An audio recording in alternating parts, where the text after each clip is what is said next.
आपल्या माध्यमातून मी point of information द्वारे सरकारचं लक्ष वेधू इच्छितो। अध्यक्ष महोदय, मुख्यमंत्री युवा प्रशिक्षण कौशल्य योजनेअंतर्गत मुंबई येथील आझाद मैदान येथे या सगळ्याच मुला मुलींचं उपोषण सुरू आहे आणि त्यांची अशी मागणी आहे की तत्कालीन मुख्यमंत्री एकनाथ शिंदेजी यांनी ही योजना सुरू केली आणि ही भरती केली आणि त्यांना असं सांगितलं की यांना यापुढेही आम्ही कार्यरत ठेवू।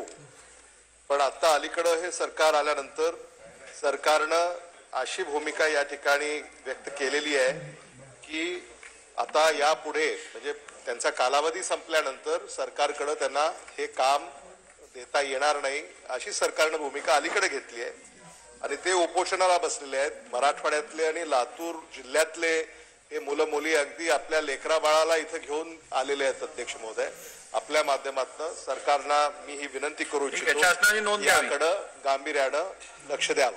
चला, निलंगेकर साहेब बोला।